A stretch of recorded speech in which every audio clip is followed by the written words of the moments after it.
Lanjut lagi di episode soal paradox marketing. Paradox marketing tuh ngomongin soal sesuatu yang bagus sebenarnya harus dilakuin, tapi nggak boleh terlalu gitu, nggak boleh terlalu fanatik dalam tanda kutip, nggak boleh terlalu abis-abisan karena segala sesuatu yang berlebihan nggak bagus. Orang terlalu baik juga nggak bagus, terlalu jahat juga nggak bagus gitu kan. Obat kalau kebanyakan jadi racun, olahraga ketika berlebihan juga bisa mencelakakan dan lain sebagainya. Nah, kita udah 3 episode ya ngomongin soal itu. Pertama ngomongin short term, long term. Kedua ngomongin soal explicit versus implicit. Ketiga ngomongin soal systematic consistent versus dynamic random ya. Tiga-tiganya tuh lumayan menarik tuh. Yang kali ini sebenarnya simple juga, tapi banyak yang kelewat juga gitu. Ini sebenarnya nyambung ketika dengan episode waktu kita ngomongin soal tren gitu kan. Soal tren apa enggak, ngomongin marketer sekarang seneng banget bikin iklan-iklan yang asal catchy, asal witty, asal kalau bahasa saya caper gitu, cari perhatian gitu ya. Nah, kita ngomongin soal attention versus memory gitu ya. Pintu paling awalnya marketing tuh attention gitu ya. Kalau kita nggak dapat attention, kalau message-nya nggak dapat attention, kalau communication kita nggak dapat attention, kalau brand kita nggak bisa grab attention, maka kita nggak akan dapat apa-apa. Ya, itu udah pasti. Maka dari itu, makanya banyak brand yang abis itu berlomba-lomba caper, berlomba-lomba cari perhatian, bikin iklan yang kontroversial gitu kan. Kayak beberapa tahun lalu ada salah satu brand ojol yang bikin iklannya, message-nya sebenarnya bener, nggak salah, tapi lebaynya luar biasa sampai nyebrang batas etika lah ya, dianggap nyebrang batas etika, yaitu bikin yang sampai tuh habis itu berdarah-darah, mukanya menyeramkan dan lain sebagainya gitu kan. Terus habis itu dikomplain, akhirnya diturunin.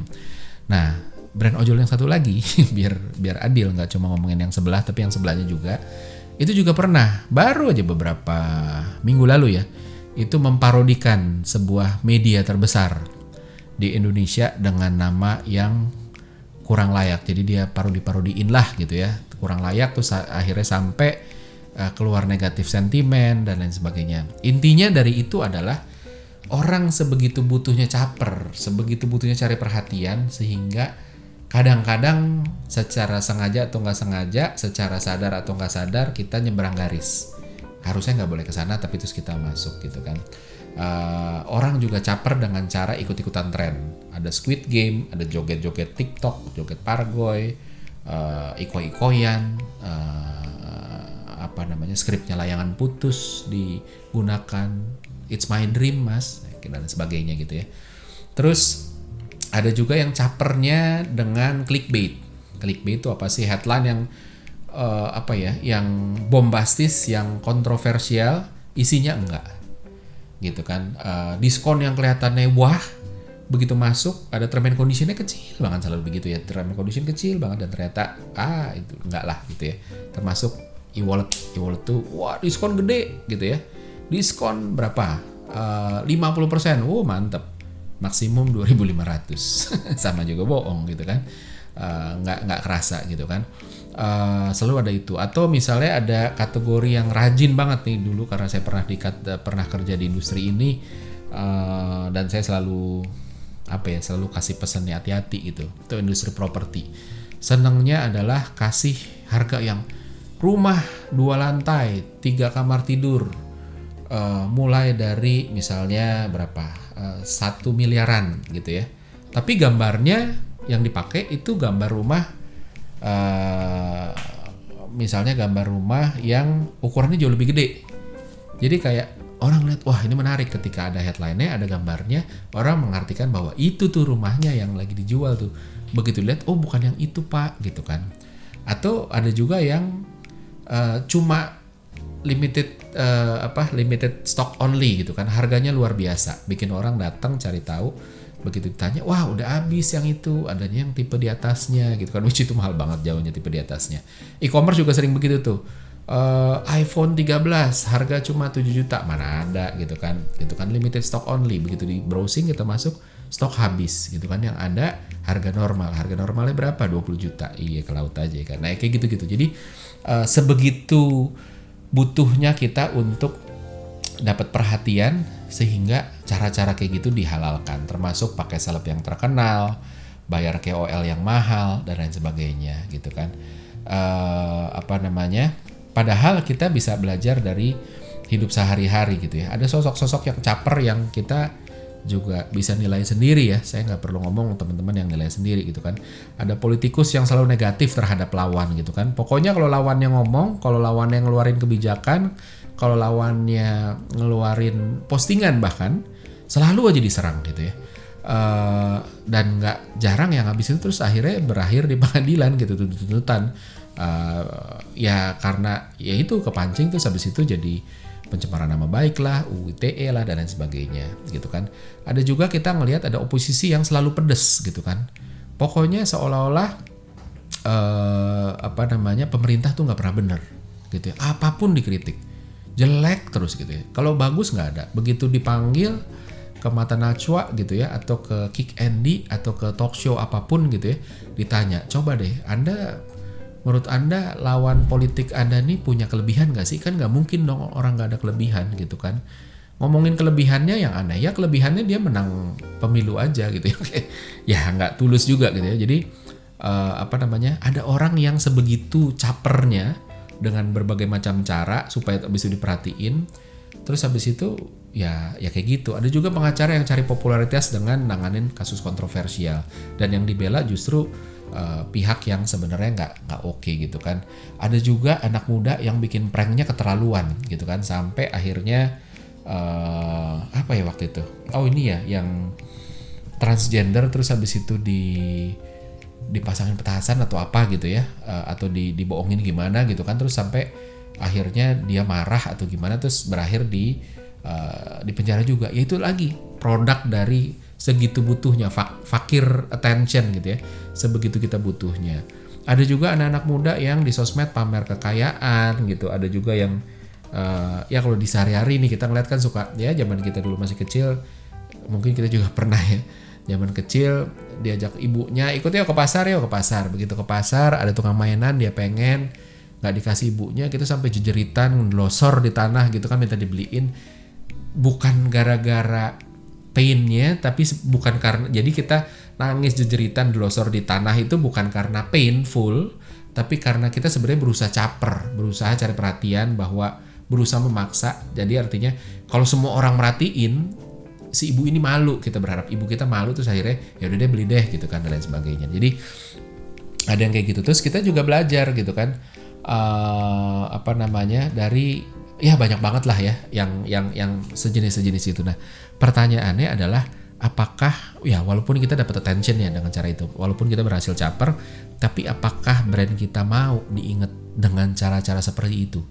Itu yang harus dipertimbangkan. Ketika kita bikin iklannya witty, iklannya norak, iklannya receh gitu kan, apakah brand yang dibentuk itu memang brand yang seperti itu apa enggak? Saya nggak bilang salah ya cara itu, tapi kita harus balik lagi.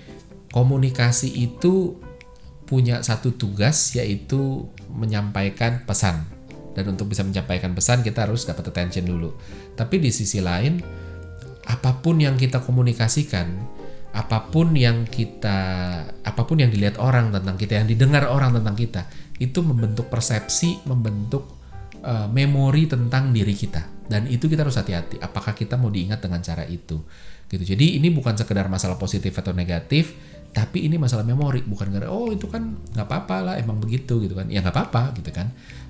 Contoh misalnya Bang Hotman Paris gitu ya, dia kan juga sebenarnya ya nggak tahu, sebenarnya dia nggak butuh cari perhatian lagi, tapi dengan karakternya yang begitu flamboyan, jas gonjreng dan lain sebagainya, termasuk dia pun mengaku, ini loh saya pakai cincin mahal, ya ini strategi bisnis supaya begitu datang orang langsung ngeh. Ya begitu ngeh itu kan cari perhatian juga, bahwa nih saya nih kelas ini, tapi memang itu yang mau dibentuk dan it's okay gitu. Nah, masalahnya adalah balik lagi, kalau kita bangun brand, kalau brand yang dibangun brand terpercaya, terus iklannya super receh, apakah terus itu membuat brand kita jadi, image brand kita terbangun sebagai brand yang terpercaya? Yang harus diingat adalah attention penting, tapi attention itu cuma pintu.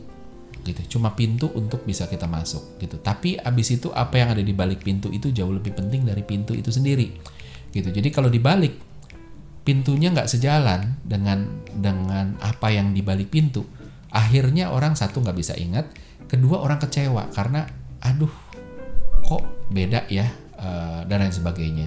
So paradoksnya itu tadi, di satu sisi ada yang caper apapun dilakuin untuk dapat perhatian, tapi di sisi lain ada yang terlalu mikirin apa yang dibalik pintu tadi gitu kan, tapi pintunya nggak dipikirin. Jadi create sesuatu yang bagus gitu kan, udah siap nih, bagus nih, message-nya bagus, image-nya akan bagus. Kalau orang inget ini akan terbangun ingatan, memori, persepsi yang image dan bagus banget. Tapi pintunya nggak pernah dipikirin sehingga nggak ada yang tahu gitu ya. Yang tahu cuma dia aja sama teman-teman sama keluarganya gitu ya.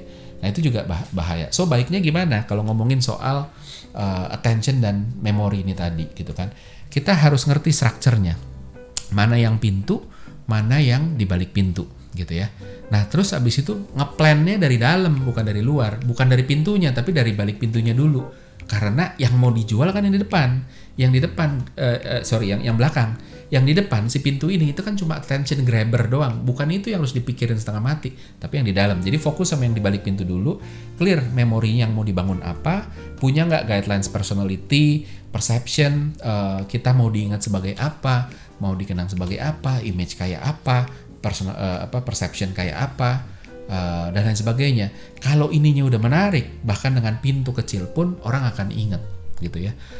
Kayak makanan ya gini, ini contoh klasik ya, kayak makanan yang enak di dalam gang jauh dari rumah kita, tempatnya jorok segala macam, kita tetap ingat karena enak, karena di balik pintu itu enak, dia nggak perlu create sensasi gitu loh. Begitu kita kesempatan kecil pun, pintu sekecil apapun, tapi ketika orang masuk, orang akan langsung masuk dan ingat gitu. Jadi cuma butuh satu kesempatan untuk orang ingat. Nah itu dia. Nah tapi abis itu juga penting untuk ngebangun plan tentang pintunya, gimana orang tahu, gimana kita bisa dapat attention dan lain sebagainya, sehingga akhirnya sesuatu yang bagus dan udah di plan ini juga diketahui sama orang banyak gitu. Jadi harus balance dua-duanya, nggak boleh mikirin salah satu, dalamnya doang, luarnya enggak, terus akhirnya orang juga nggak tahu apa yang bagus ini. Nggak boleh mikirin yang depannya doang gitu, yang ujung-ujung ya ternyata pepesan kosong gitu. Jadi harus balance dua-duanya dan urutannya kurang lebih gitu.